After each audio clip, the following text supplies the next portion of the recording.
आज हम पढ़ेंगे बेटा मियोसिस। मियोसिस सबसे पहले आता है कि मियोसिस जो होती है वो रिडक्शनल डिवीजन है या इक्वेशनल डिवीजन है। तो मियोसिस क्या होती है? मियोसिस रिडक्शनल डिवीजन होती है। यहाँ पे क्या होता है, डिप्लॉइड से हैप्लॉइड बनता है। 2n से क्या बनेंगे? n। डिप्लॉइड से हैप्लॉइड नंबर ऑफ सेल्स बनेगी। एक मदर सेल होती है, उससे कितनी डॉटर सेल बनती है मियोसिस में? एक मदर सेल से 4 हैप्लॉइड डॉटर सेल्स बनती है मियोसिस में। ठीक है। उसके बाद ये होती कहाँ पे है? सोमेटिक सेल्स में होती है, जर्म सेल्स में होती है। तो मियोसिस किस में होती है? जर्म सेल्स में होती है। जर्म सेल्स कौन कौन सी होती है? अपनी ओवा और स्पर्म्स, इनमें होती है मियोसिस। माइटोसिस किस में होती है? सोमेटिक सेल्स में होती है। ठीक है। उसके बाद इसमें वेरिएशंस आएंगी या नहीं आएंगी? तो इसमें वेरिएशंस आएंगी। कैसे आएंगे बेटा? क्योंकि इसमें क्रॉसिंग ओवर होती है, और अगर क्रॉसिंग ओवर हो रही है तो क्या होगा? इवोल्यूशन भी होगा। वेरिएशंस भी आएंगी, क्रॉसिंग ओवर भी हो रही है, इवोल्यूशन भी होगा। उसके बाद है कि ये जब फर्टिलाइजेशन हो जाता है ना, तो फर्टिलाइजेशन के बाद ये दोबारा से रिस्टोर कर लेती है डिप्लॉइडी को। आफ्टर फर्टिलाइजेशन ये रिस्टोर कर लेती है डिप्लॉइडी को। ठीक है। उसके बाद है मियोसिस में कौन कौन सी इंटरफेज? मियोसिस 1 और मियोसिस 2। तो अब ये आता है कि जो इंटरफेज होती है ये 2 बार होती है या 1 बार ही होती है। जो हमारी G1 phase, S phase, G2 phase होती है मियोसिस में, वो 2 बार होती है, 1 बार होती है। वो एक ही बार होती है बेटा। उसके बाद है प्रोफेज 1। मियोसिस 1 में प्रोफेज 1 में अलग अलग स्टेज है। Leptotene, zygotene, pachytene, diplotene, diakinesis. 5 leptotene, zygotene, pachytene, diplotene और डाइकाइनेसिस। मेटाफेज 1, एनाफेज 1 और टीलोफेज 1। उसके बाद मियोसिस 2। मियोसिस 2 में प्रोफेज 2, मेटाफेज 2, एनाफेज 2 और टीलोफेज 2। ठीक है। तो सबसे पहले आता है कि जो मियोसिस है, मियोसिस रिडक्शनल डिवीजन है। इसमें क्रॉसिंग ओवर भी होती है, इवोल्यूशन भी होती है और वेरिएशंस भी आती हैं। और ये रिस्टोर कर लेती है डिप्लॉइडी को आफ्टर फर्टिलाइजेशन। सोमेटिक सेल में होती है, जर्म सेल्स में होती है, जर्म सेल्स में होती है। माइटोसिस किस में होती है? सोमेटिक सेल्स में होती है। ठीक है। उसके बाद है बेटा मियोसिस 1 में पहली स्टेज हमारी प्रोफेज 1। प्रोफेज 1 में क्या है? सबसे पहले लेप्टोटीन। लेप्टोटीन में क्या होता है? लेप्टोटीन में अगर ये देखो, यहाँ पे हमें 2n और 2c वैल्यू देखनी है। तो 2n क्या होती है कि कितने नंबर ऑफ क्रोमोसोम्स है, और 2c वैल्यू क्या होती है कि उसमें डीएनए कंटेंट कितना है, अमाउंट ऑफ डीएनए। तो नंबर ऑफ क्रोमोसोम कितने हैं? 4। 2c वैल्यू क्या आ जाएगी? डबल है, 8, क्योंकि रिस्टोर कर लेता है वो डिप्लॉइडी के बाद। टीलोफेज में हाफ हो गई थी सी वैल्यू हमारी। ठीक है। उसके बाद यहाँ पे बुकेट स्टेज। बुकेट स्टेज के नाम से भी आ सकता है क्वेश्चन की बुकेट स्टेज किस में बनती है? बिल्कुल ऐसे गार्डन में होता है ना, गार्डन में वैसे दिखता है। उसके बाद nuclear membrane starts to disappear. Nuclear membrane disappear होना स्टार्ट कर देती है, होती नहीं है पूरी तरह से, स्टार्ट कर देती है डिसअपियर होना। उसके बाद condensation of chromosome begins. Chromosomes का कंडेंसेशन होना स्टार्ट हो जाता है। लेप्टोटीन में क्या होगा?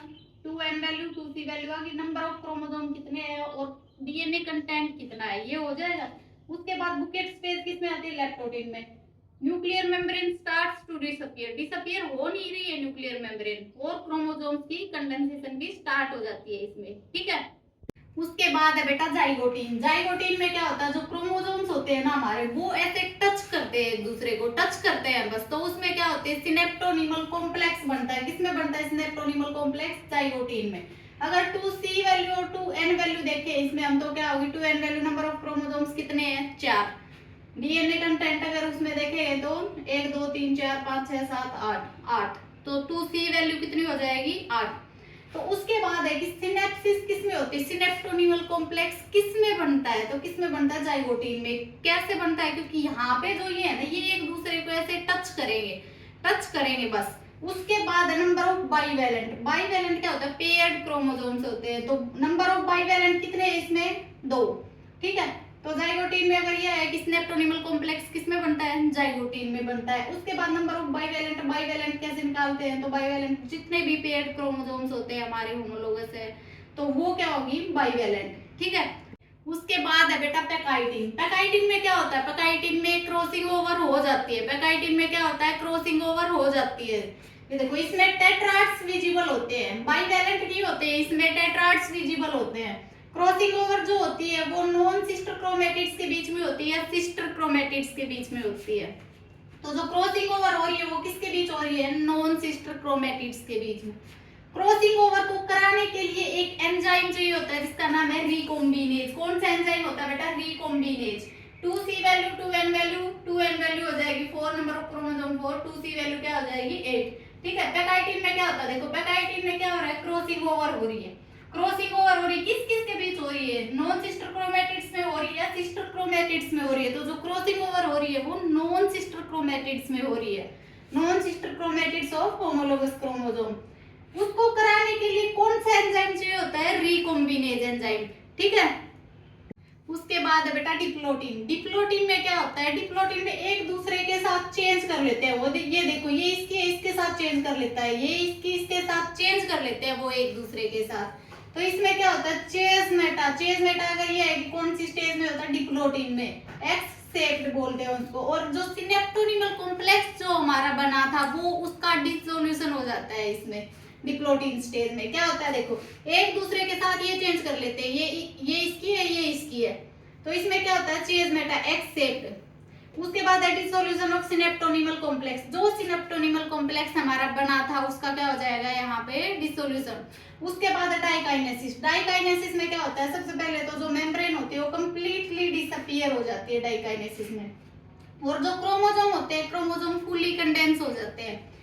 Nuclear membrane completely disappear. जो ER गोल्जी न्यूक्लियोलस है वो भी डिसअपीयर हो जाते हैं। Chromosomes fully condense. और जो चेज मेटा यहाँ बन रहा है हमारा उसका क्या हो जाता है? टर्मिनलाइजेशन, खत्म हो जाता है। उसके बाद है बेटा मेटाफेज 1। मेटाफेज 1 में क्या होगा? M से दो ही चीजें याद रखनी है, M और M। एक तो मिडल में सारे क्रोमोसोम कहाँ आ जाएंगे? हमारे बीच में आ जाएंगे। और दूसरा मॉर्फोलॉजी ऑफ क्रोमोसोम। मॉर्फोलॉजी में कौन से पढ़े थे हमने कि वो टीलोसेंट्रिक है, वो एक्रोसेंट्रिक है, वो मेटासेंट्रिक है, वो सब मेटासेंट्रिक है। ठीक है।